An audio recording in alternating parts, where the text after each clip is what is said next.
Vprašali ste nas, ali je testni Jeep Avenger zaradi tipično oglate džipovske oblike v mestu bolj ali manj okreten in pregleden. Zelo zanimivo vprašanje, kratek odgovor pa je bolj, pa tudi precej lažje se ravno zaradi te njegove oblike začuti njegove skrajne gabarite. Razlog za to je po eni strani sila enostaven, pri Jeepu pa pravzaprav že zapisan v njegov DNK. Ostre in odsekane linije pridejo še kako prav pri vožnji v gozdu in po terenih. Ista logika pride pa prav tudi v mestni džungli.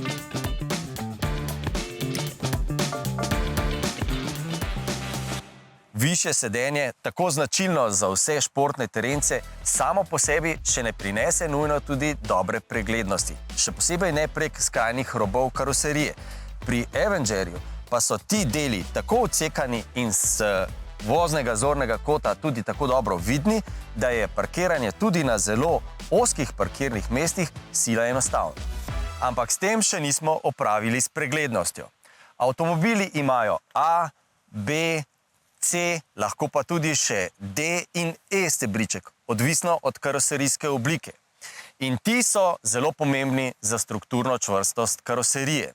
Še posebej, če se avto prevrne.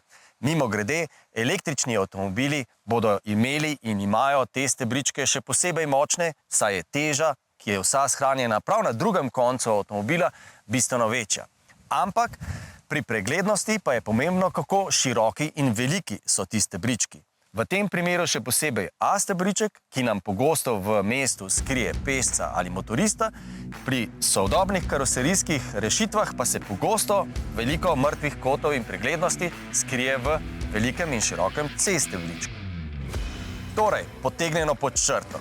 Odsekani robovi spredaj od zadaj, veliki, zelo uporabni zunanji ogledali, visoko sedenje in dobra pregleda, ožji dizajn A stebrička in za povrh še vzvratna kamera in senzori naredijo tesna parkiranja, pa tudi vožnjo po ozkih mestnih ulicah občutno lažjo, predvsem pa enostavno in predvidljivo.